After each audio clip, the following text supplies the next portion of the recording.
سامعین محترم، آج 14 اگست ہے۔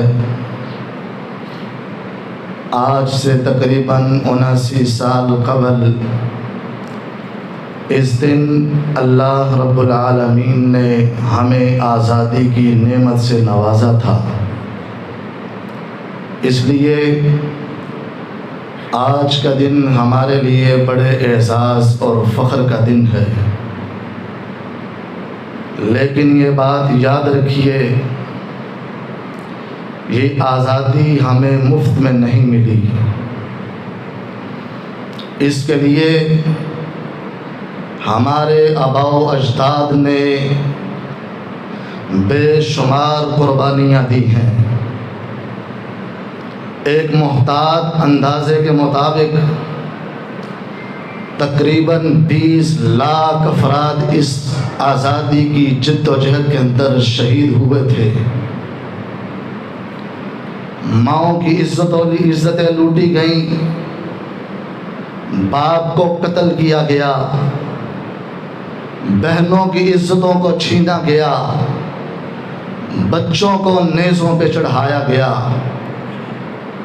جب اعلان ہوتا ہے نکلو ملک پاکستان کے لیے، کیا لمحہ تھا، کیا منظر ہوگا۔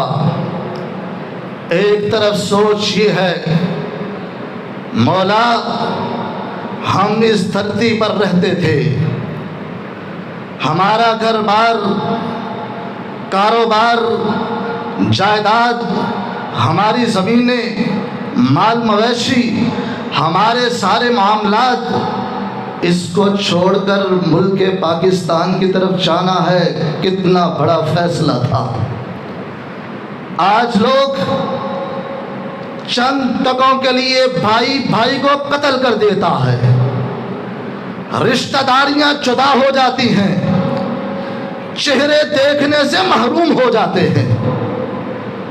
ان کے ایمان کا کیا منظر ہوگا جنہوں نے اسلام کی بنیاد پر بننے والی ایک ریاست کے لیے، جس کا مقصد یہ تھا لا الہ الا اللہ محمد الرسول اللہ صلی اللہ علیہ وسلم، اس کے لیے اپنی اولاد کو بھی قربان کیا، ماں باپ کو قربان کیا، بیوی بچے قربان کرنا پڑے، پورا گھر، خاندان، قافلہ جب نکلنے لگتا تھا، سوچ ہوتی تھی مال یہیں پر رہ گیا، جائیداد یہاں پر چھوڑ کے جانی ہے، گھر کے دروازے یہاں پر چھوڑ کے کھلے جانے ہیں، اور زمینیں، مال مویشی یہاں پر ہے۔ لیکن آگے کی منزل کا پتہ نہیں، ہم ملک پاکستان پہنچ بھی سکتے ہیں یا نہیں۔ ایک گھرانہ پورا مکمل وہاں پر جا کر اکٹھا ملاقات بھی کر سکتا ہے یا نہیں۔ اطلاعات موجود تھیں کہ ایک قافلہ نکلا ہے، گھرانہ نکلا ہے، باپ کے سامنے اس کی بیٹی کو جلا دیا گیا، راکھ کر دیا گیا، قتل کر دیا گیا، اس کی اولاد کو وہاں پہ مار دیا گیا، خون بہا دیا گیا، جوان بھائیوں کے سامنے بہنوں کی عزتوں کو لوٹا گیا، برہنہ کیا گیا، شیر خوار بچوں کو معافی نہیں دی گئی۔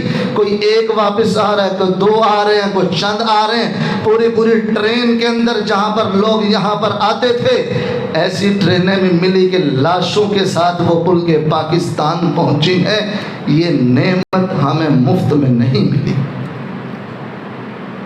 ہزاروں واقعات کتب کے اندر اور رسالوں کے اندر درج ہیں۔ ایک بہن نے لکھا، میرے سامنے میرے باپ کو شہید کیا گیا، میرے 7 بھائی تھے، 7 کو شہید کر دیا گیا، میرا چچا ساتھ تھا، اس کو شہید کر دیا گیا، چچا کے 4 بیٹے تھے، 4 کو شہید کر دیا گیا۔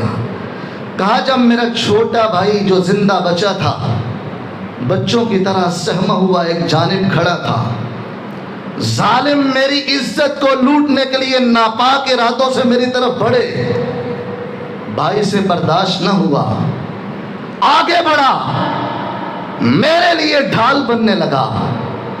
ظالموں نے کلہاڑا پکڑا، گردن پہ مارا، گردن کو تن سے جدا کر دیا، گردن دور جا کے گری۔ میں اپنی نگاہوں سے دیکھ رہی تھی اور پھر جملے کسے، ہمیں کیا معلوم تھا تیری گردن اتنی کمزور ہے، ہم تیری گردن کے لیے اپنی کلہاڑی کو گندے خون سے ناپاک نہ کرتے ہیں۔ کہیں ماں بہنوں کی عزتوں کو لوٹ کر، ان کو پرہنا کر کے، ان کے جسم سے چھاتیاں کاٹ کے ان کو ہار کی طرح لڑیوں میں پرویا گیا۔ یہ آزادی کی نعمت ہمیں مفت میں نہیں ملی۔